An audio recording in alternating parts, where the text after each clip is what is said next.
90 రోజుల కోర్సు పూర్తి చేస్తే చాలు 100% ప్లేస్మెంట్ సపోర్ట్ తో సాఫ్ట్వేర్ జాబ్ మీ సొంతం. వెంటనే కోడ్ జ్ఞాన్ డెస్టినేషన్ ని సంప్రదించండి.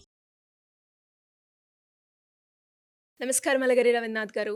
నమస్తే అండి సిరి గారు. సార్, పేరెంట్స్ వాళ్ళ పిల్లలకి వాళ్ళ ఆస్తి ఇచ్చిన తర్వాత పిల్లలు రెస్పాన్సిబిలిటీ తీసుకోకపోతే పేరెంట్స్ది వాళ్ళు ఇచ్చిన ఆస్తి ఏదైతే ఉందో, తల్లిదండ్రులు ఇచ్చిన ఆస్తి వాళ్ళు చూడట్లేదు అని తీసుకునే ఆప్షన్ ఉంటుందా? దీని గురించి చట్టం ఏం చెప్తుంది? దానికి సంబంధించిన డీటెయిల్స్ ఏంటి సార్? కన్న తల్లిదండ్రులని పిల్లలు సరిగ్గా చూసుకోకపోతే వారి యొక్క ఆలనా పాలన, అదేవిధంగా వారికి కావాల్సినటువంటి అంటే వృద్ధాప్యంలో వారికి కావాల్సినటువంటి కనీస అవసరాలు అంటే మెడిసిన్స్ కావచ్చు, వసతి కావచ్చు, ఇట్లాంటి బాగోగులు చూసుకోకుండా వాళ్ళని నడి రోడ్డు మీద విడిచిపెట్టినటువంటి పిల్లలకైతే మాత్రం చట్టం కఠినంగా కొన్ని నియమావళి అయితే రూపొందించడం జరిగింది. అందులో ముఖ్యంగా ఈ senior citizens and parents act అని 2007లో ఏదైతే వచ్చిందో దానికి సంబంధించినటువంటి కొన్ని వివరాలు నేను మీతో పంచుకునే ప్రయత్నం చేస్తాను సిరి గారు. ప్రధానంగా ఎప్పుడైతే ఆస్తులకి అమాంతంగా ఇటీవల కాలంలో అన్ని తెలుగు రాష్ట్రాల్లో నేను చెప్తున్నానండి, ఇటీవల కాలంలో విపరీతంగా ఆస్తులకు వాల్యూలు పెరిగిన తర్వాత పిల్లల్ని ఆస్తులు ఉన్నంతకాలం అంటే తల్లిదండ్రుల చేతుల్లో ఆస్తులు ఉన్నంతకాలం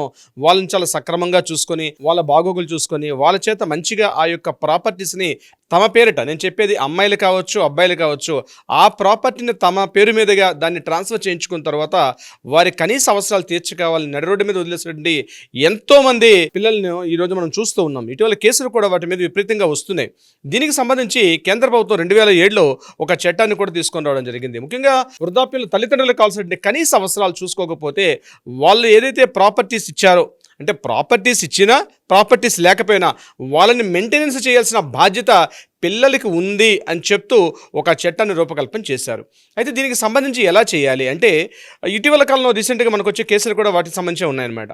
ఎవరిని అప్రోచ్ అవ్వాలి, ఎలా అప్రోచ్ అవ్వాలి గుర్తుపెట్టుకోండి. ఈ వీడియో చూస్తున్న పేరెంట్స్ ఎవరైనా ఉన్నారు అంటే పిల్లలు చూసుకోవట్లేదు అంటే అంతకాలం వాళ్ళని ఒక ఇంట్లో ఉంచి వాళ్ళ ప్రాపర్టీస్ రాయించుకున్న తర్వాత లేకపోతే వాళ్ళ బాగోగులు చూసుకోకుండా రోడ్డు మీద విడిచిపెట్టేశారు.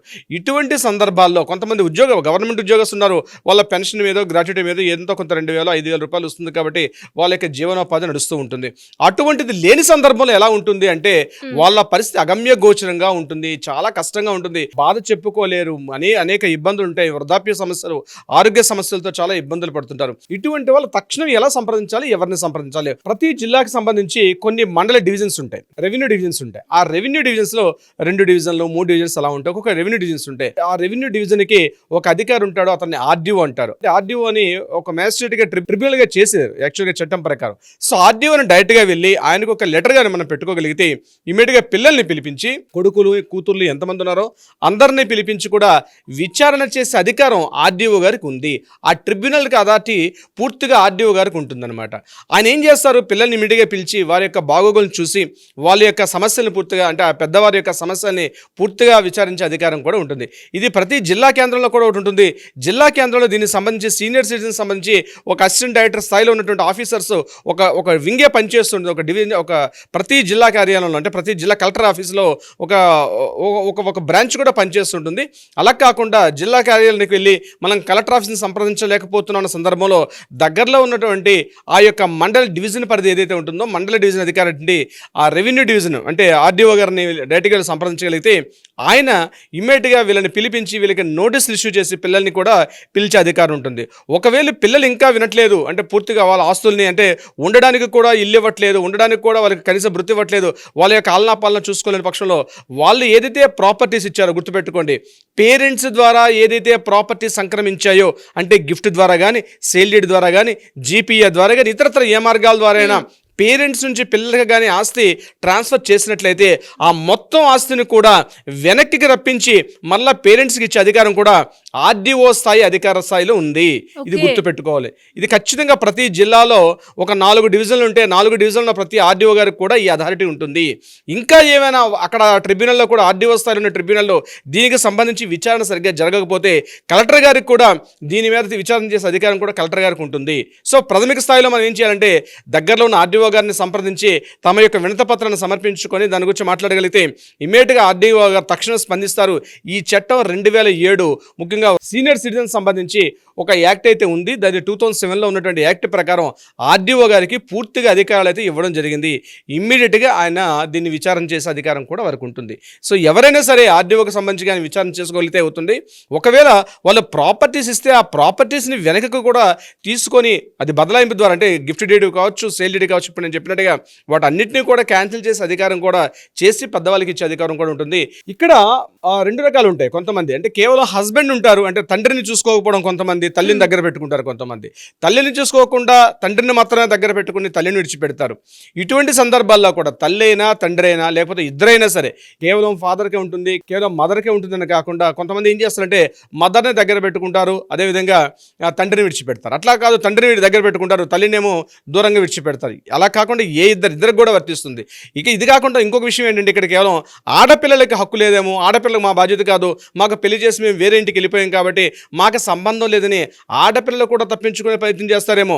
లేదు, ఆడపిల్లలకు కూడా హక్కు ఉంటుంది, ఆడపిల్లలకు కూడా వాళ్ళని చూసుకునే బాధ్యత ఉంది. ఎందుకంటే వారి యొక్క ఆస్తిలో ఆడపిల్లలకు హక్కు వచ్చేటప్పుడు వాళ్ళ బాగోగులు చూసుకునే బాధ్యత కూడా ఆడపిల్లలకు కూడా ఉంటుంది. అంటే దగ్గర తీసుకొచ్చి పెట్టుకోకపోవడం పక్కన పెడితే వాళ్ళకి ఎంతో కొంత భృతి ఇవ్వాల్సిన అవసరం ఉంటుంది. అంటే ఒకవేళ అన్నదమ్ములు అంటే వాళ్ళకి ఎంత ఇవ్వాలి, ఎంత పేమెంట్ ఇవ్వాలన్నది అక్కడ ఆర్డీఓ గారు నిర్ణయిస్తారు. అంటే వారి యొక్క జీవన ప్రమాణాన్ని బట్టి ఎంత అమౌంట్ ఇస్తే సరిపోతుందని చెప్పి, అంటే కనీసం ఉండడానికి ఒక వసతి ఉండాలి, వాళ్ళకు వైద్య ఖర్చు నిమిత్తం ఉంటుంది, వారి యొక్క మిగిలినటువంటి వాటికి సంబంధించి అంటే వాళ్ళ మెయింటెనెన్స్ సంబంధించి కూడా ఉంటుంది. వీటన్నిటిని కూడా పూర్తిగా ఆడపిల్లలకైనా అదేవిధంగా అబ్బాయిలకైనా అంటే అంటే కొడుకులకైనా కూతుర్లకైనా సమానంగా వాళ్ళందరినీ కూడా మెయింటైన్ చేసుకునే హక్కు ఉంటుంది. రోడ్ల మీద మాత్రం వారిని బయటపడేసే హక్కు మాత్రం పిల్లలకి ఎట్టి పరిస్థితులు లేదని చెప్పి దీనికి చెప్తుంది. కొంతమంది డౌట్ పెడతారు, సార్ మేము గవర్నమెంట్ ఉద్యోగం చేసాం, మాకు పెన్షన్ వస్తుంది కాబట్టి బహుశా మాకు పిల్లల్ని అట్లా పట్టించుకోరంటే, మీరు గవర్నమెంట్ ఎంప్లాయీస్గా పనిచేసి అంటే ప్రభుత్వ ఉద్యోగులుగా పనిచేసి రిటైర్మెంట్ అయినా లేదా వ్యాపారాలు చేసి రిటైర్మెంట్ అయినా ఇతరత్ర ఏ రకంగా చేసినా మీరైతే సీనియర్ సిటిజన్స్కి వయసులో ఉన్నాక అంటే మాకు పెన్షన్ వస్తుంది కాబట్టి గవర్నమెంట్ మాకు భృతి చూడదని కాదు, మిమ్మల్ని చూసుకోవాల్సిన బాధ్యత పిల్లలపైన ఉంది. కాబట్టి ఎటువంటి సందర్భాల్లోనైనా ఆర్డీఓ స్థాయి అధికారికి పూర్తిగా ఒక ట్రిబ్యునల్ ఏర్పాటు చేశారు. ఆ ట్రిబ్యునల్లో ఆయన విచారణ చేసి పిల్లల్ని పిలిచి వాళ్ళందరినీ కూడా ఒక కనీసంగా ఆయనకి ఇవ్వాల్సిన అమౌంట్ ఉందో దాన్ని నిర్ణయించే అధికారం ఆర్డీఓ గారికి అయితే ఉంటుంది. సిరి గారు సార్, మరి ఇలా ఎవరికైనా కూడా ప్రాపర్టీ రిలేటెడ్గా ఇష్యూస్ ఉన్నా వాటిని లీగల్ పరంగా తీసుకెళ్ళాలి అనుకునే వాళ్ళు మిమ్మల్ని ఏ రకంగా అప్రోచ్ అయ్యే ఛాన్స్ ఉందంటారు సార్? తప్పనిసరిగా సిరి గారు కింద నా స్క్రోల్ అవుతున్న నెంబర్ని కాంటాక్ట్ చేయగలిగితే లేదా అట్లీస్ట్ వాట్సాప్ చేయగలిగితే వాళ్ళకి కావాల్సినటువంటి సలహా సంప్రదింపులు మన వాళ్ళు అందజేస్తారు మన లీగల్ టీం. అంతేకాకుండా ఇంకా న్యాయపరంగా ఏదైనా పరిష్కార దిశగా కావాలనుకుంటే కూడా ఆ దిశగా కూడా మన వాళ్ళ ప్రయత్నం చేస్తారు. సిరి గారు thank you sir, thank you so much. Thank you so much అండి.